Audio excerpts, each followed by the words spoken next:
Après avoir survolé toute cette vallée du Vénéon, avec son immense potentiel hydroélectrique, voyons cette centrale de Pont-Escoffier d'un peu plus près. L'eau de torrent est capturée sur le Vénéon à plan du lac, à l'altitude 1166 mètres. Un appoint d'eau supplémentaire venant des deux grands lacs de cette vallée, le Lovitel et la Muselle, est amené à plan du lac à travers un canal de dérivation de plus de 6000 mètres. Toute cette eau convergeant vers le barrage, fort chargée en sable, est ensuite filtrée dans une énorme structure de près de 100 mètres de long appelée des sableurs.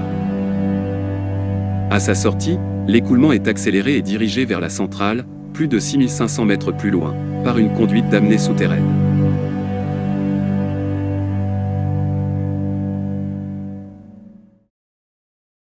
À la verticale de la centrale, toute cette eau subit une chute de 400 mètres dans une conduite forcée vers les groupes turbines alternateurs qui génèrent l'électricité. Elle est ensuite rejetée dans le Vénéon. Voulez-vous voir quelques éléments de ce chantier pharaonique des années 1940 ? Sur cette photo, le chantier de construction du barrage, des vannes et du dessableur à plan du lac. Beaucoup d'ouvriers et des moyens très limités en ces temps de guerre. Pénétrons maintenant dans les entrailles de cette montagne. Nous sommes ici en dessous du village de Venosque et de la station des Deux Alpes.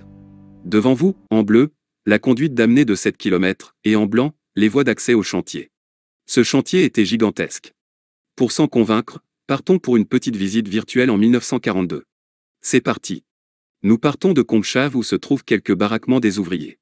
Dans ces cabanes, les conditions de vie étaient spartiates avec des dortoirs de 30 lits, une cantine et de grands bacs d'eau pour assurer un peu d'hygiène.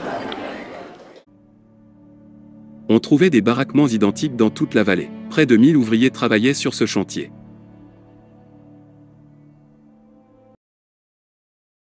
Pour rejoindre la fenêtre d'extraction numéro 3, nous utilisons un téléphérique des plus rudimentaires. Cette balade peut vous apparaître bucolique. Détrompez-vous. Sous la bise d'hiver ou les tempêtes, c'est une toute autre histoire.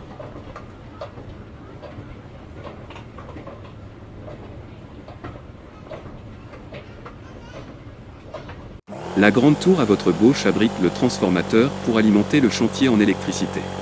Nous arrivons sur une plateforme devant l'entrée de la fenêtre 3.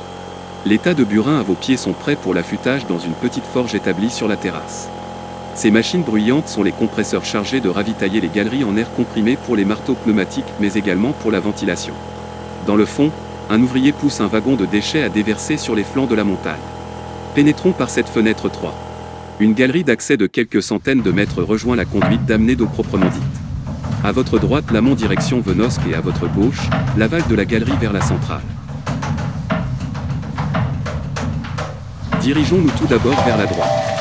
Nous longeons une petite locomotive transportant des déchets pour atteindre le front de taille en dessous de Venosque. Les conditions sont épouvantables avec toute cette eau qui ruisselle par le plafond. C'est le déluge et le froid pour tous ces pauvres ouvriers. Ici, pas de tunneliers mais des petits marteaux pneumatiques et des barres à mine pour creuser des galeries de plus de 3 mètres de haut.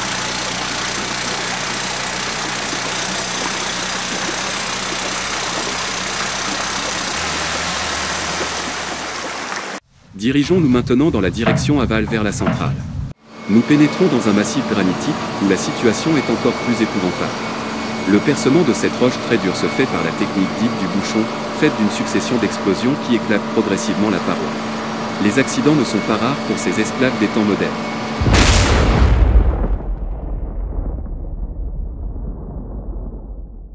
La construction de la conduite forcée fut vertigineuse. La tour Eiffel, devant vous, permet mieux de se rendre compte. Un grand soin fut apporté dans sa conception avec une grande portion enterrée des tubes autofrétés pour minimiser l'usage de matériaux si précieux en temps de guerre. Cette conduite forcée est pratiquement invisible dans le paysage aujourd'hui. Pour terminer, 2 mots sur la construction de la centrale. Là aussi, en dépit des temps de privation, le choix des matériaux discrets, l'architecture générale est remarquable. Le manque de moyens n'affecta pas la détermination dans la réalisation de cette centrale. Voilà qui termine cette visite très rapide de la centrale de Pont-Escoffier. J'espère que vous avez trouvé tout cela intéressant. Merci.